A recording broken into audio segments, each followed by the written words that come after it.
Hefe, your mic is a little bit different today. Are you in the studio? Yeah, I'm in the studio. Does it sound different? Yeah, it sounds a bit like Echoey? scratchy. Yeah. Oh, it might be picking up from something else. Let's see. Ah, yeah, it is here. Thanks, man. I appreciate that. Oh, there we go. Smooth. Yeah, there we go.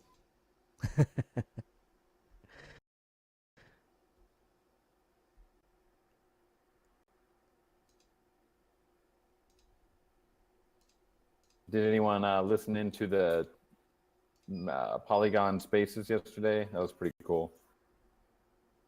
Love those spaces. Yeah, I listened in for a little bit.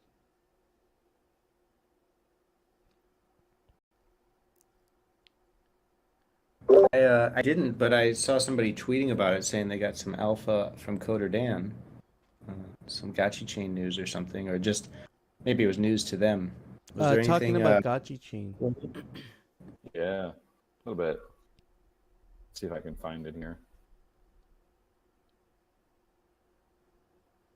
Yeah, I think some of you guys might already know this, but I mean, I think it's pretty much common knowledge now that Ghost will be the gas token for Gotchi chain. But I mean, it's not super common knowledge. Obviously, there's a lot of people that don't know. Still, Yeah, they it's don't worth know. repeating.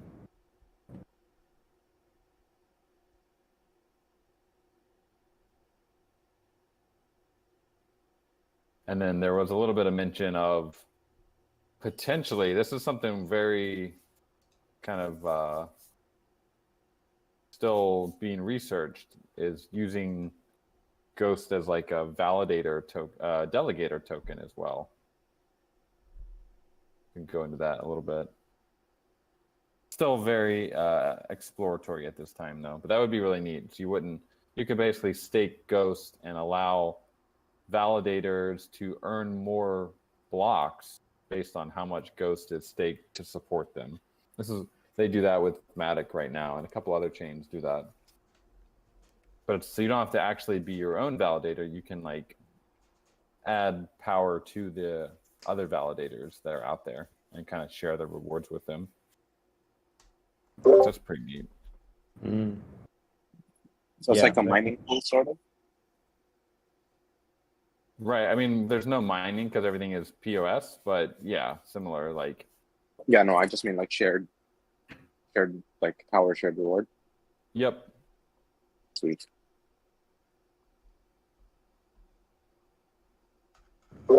I like how hardcore. Says, yeah. Yeah, pretty much. Functional single-sided staking.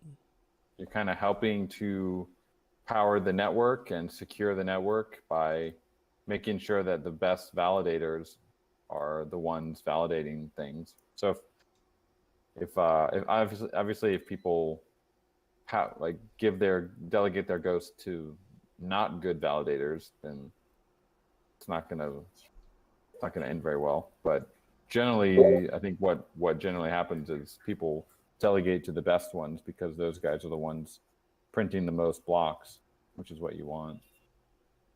Yeah, your incentives are pretty well aligned.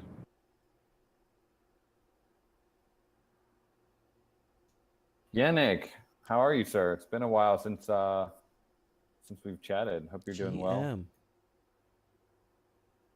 Would you want to come up and I don't know what you've been working on, but I'm sure it's cool. Love to get an update. Oh yeah, he's working on a really cool guilds dashboard. I'd love to get an update on that. Well, it's more than a guilds dashboard, honestly. I think I should let Yannick explain if he's around.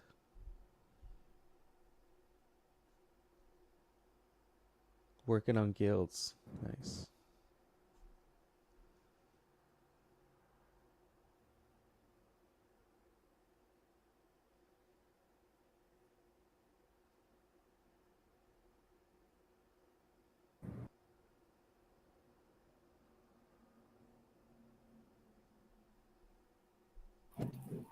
Well, we got some bugs coming in. Look Looks at like that the display displays. Yeah. It Beautiful seems like this setup. happens a Yeah. lot. It is a beautiful parcel. It's nice. We don't want Shouldn't have to keep resetting them every time we push an update.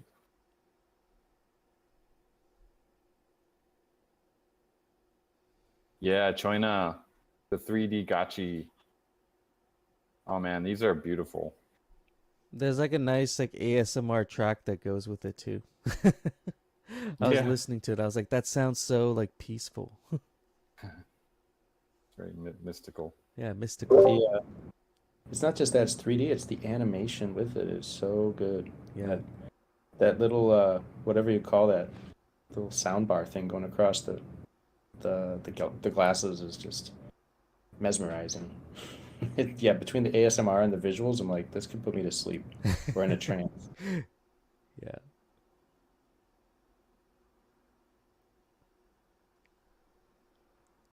Did anybody in here collect Zbot's special 3D Gotchi? I mean that seems highly collectible now. Seeing all these 3D rendered Gotchis now. Was that the fake Gotchi? Yeah. Mm-hmm. But I believe it also came with a physical, or there was some sort of mechanic at least to get a physical. Yeah, I think you Yeah, had I'm to not own the sure. gem as well. You had to own the gem as well. Okay, so you got the Gotchi and the gem, and then you were able to get the toy. Yeah, if I remember right, I recall him saying there weren't many, or maybe I don't know how many, but very few that got the whole deal where he actually would go through the effort and 3D print uh, a physical for them. So I don't think many people collected. Maybe they weren't cheap. I remember the price was pretty high, but rightfully so probably. So those might end up being super rare. Yeah, totally. That's what I was just thinking. I see some comments in the chat from FaZe. Says these updates are dope and the fireballs are awesome. Yeah, I feel like this is the last couple of weeks, the various updates, they've really come together here to make some nice experiences.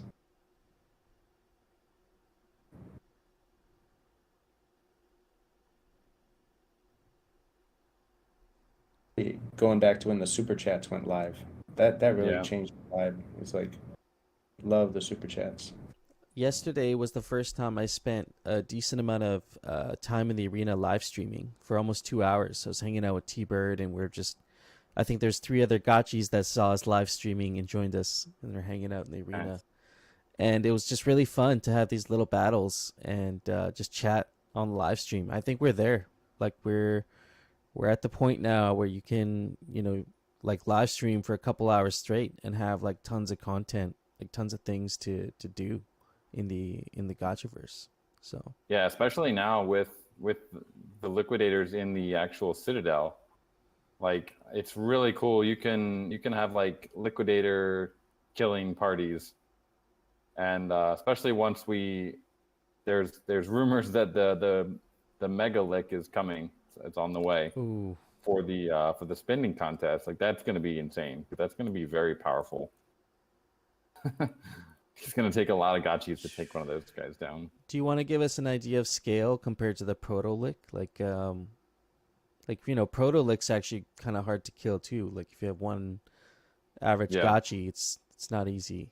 So like, how did these pretty much? Yeah, I would say probably at least like we have to play test it a little bit, but 5 times more. Like in terms of like health, probably Yeah. 5 times as much, and then damage.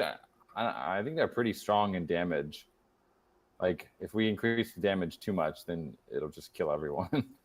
It should But, have a it rage could- attack where like every like 5 minutes or something. It only does it twice during its whole existence, but it just does like Yeah. a rage spin, and it's just like kills everybody, just wipes everybody Yeah. out. Everyone resets.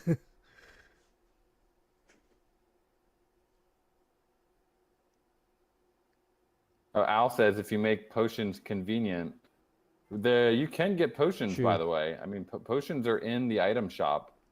There's currently 99 of them. You don't really, I wouldn't say you really need them at this point, but they're there if you want.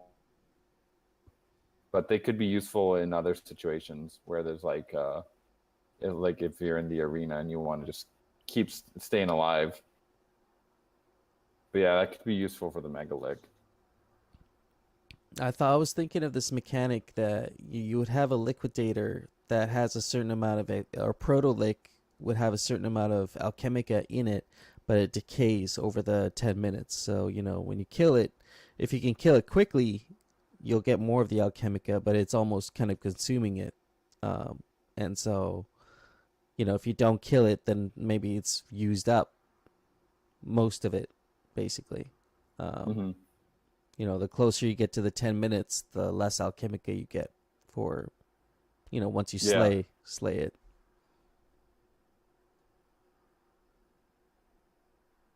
It's like adding a sense of urgency, You gotta kill it now.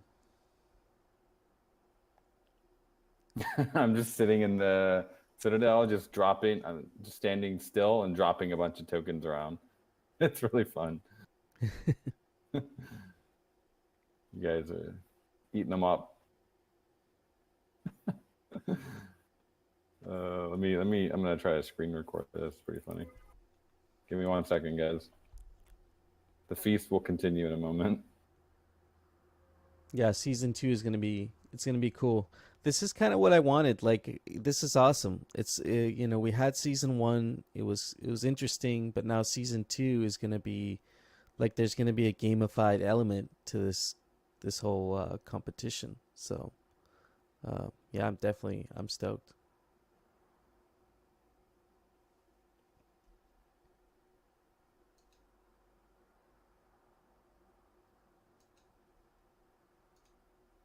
I literally can't drop fast enough.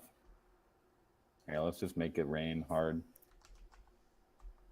I'm glad you're screen recording because I want to see this. This is just people chasing Coder Dan. You're just like throwing out Chemica out the back. Here we go, guys. Oh my god. Conga line. They'll be back. Yeah, let's just run around. Fill your bags. Can't drop fast enough, but it's doing pretty well. Poor servers. We need a Coder Dan radar blip just to follow Coder Dan. We need to geotag him. That could be cool. Like homing beacons that you can pay for. Yeah, I want people to know where I am for the next 30 minutes, and happy to use a potion to make me visible to everybody on the radar. That'd be cool. Could be useful. Sometimes the hardest part is just finding each other. So, yeah, I can agree with that. All right, how do we pull No Futuristic up? He's in an Uber, leaving New York City. How do we get him up on stage? He should be able to bring himself up now. Yep. There he is. Can you hear me? Yep. Yeah. GM. When I mute myself through my headphones, can you hear me mute? No, I don't hear you. I mean, we don't hear you right now. Yeah, so the mute works. Yeah. Yeah, what's up, guys? Not too much, man. I mean, we just had all these updates with the breadcrumbs, and we got Proto liquidators running around the Gotchiverse now.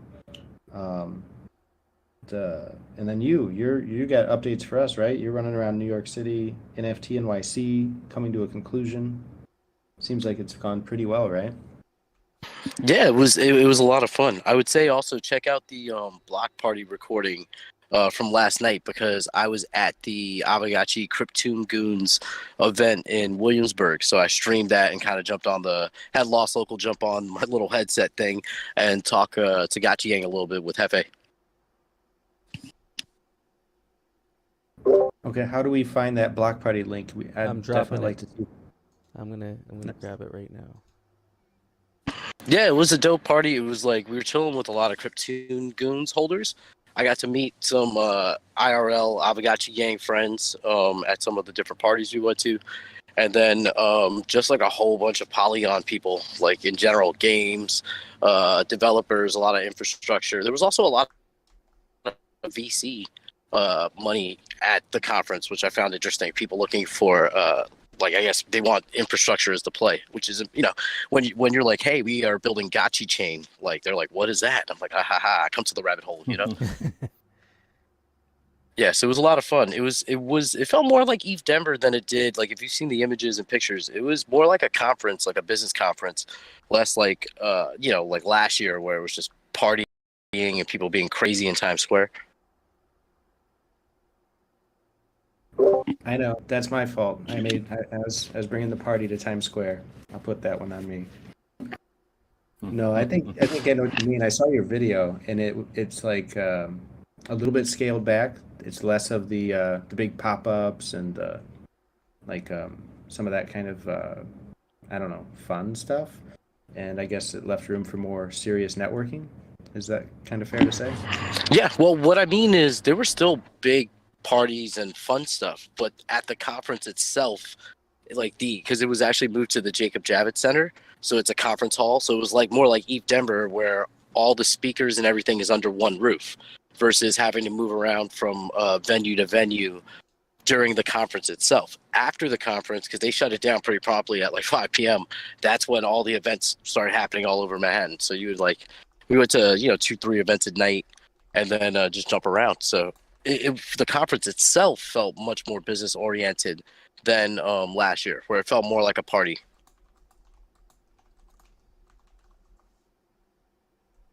That's very cool. I'm scrolling through your Twitter feed right now just to see some of the updates. I see Jerome from Cometh met up with you, and Ernie from Orium Guild. So that's great. They're doing a lot of building. Yeah, it was interesting. I got into a conversation. I think his name was Mark. I have his business card, but Animoca Brands. He's a Web 2 game designer, and we were talking about how you guys brought on a new game designer that's just experience, and how just the culture difference, and what his job is, kind of branching the Web 2 aspects of gaming to the Web 3 aspects, because there seems to be like a divide, like, of information on the other sides, like the opposite sides, where like the devs don't get the game design and the game design doesn't get the cryptonomics, tokenomics aspects of it.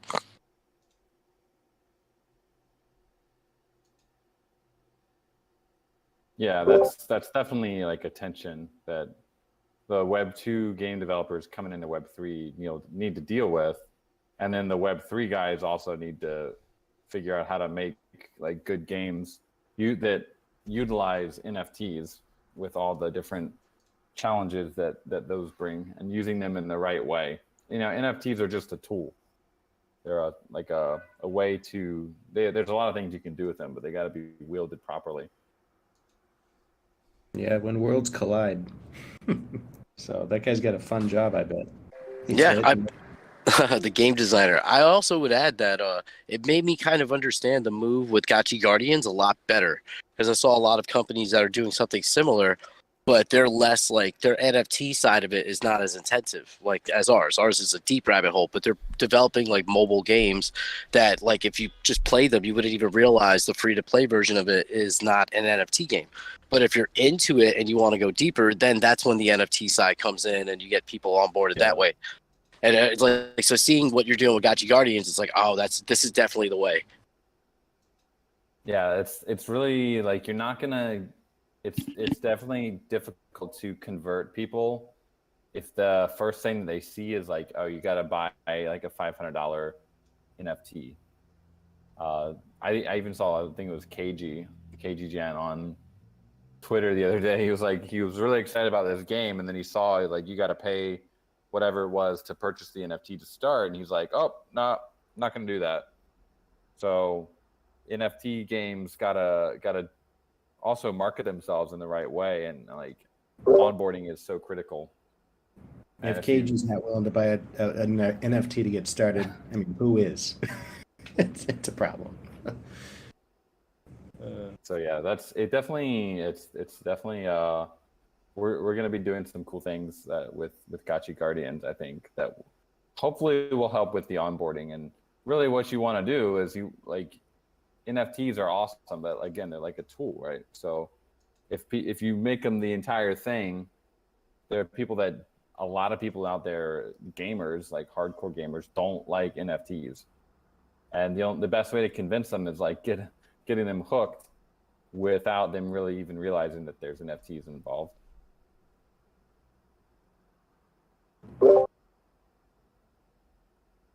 Yeah, foreign Gotchi. Yeah, if it wasn't for Gotchi lending and guilds, wouldn't be a Gotchi owner today. Exactly. Like you gotta make it as easy as possible for people to play the game without having to spend a ton of money.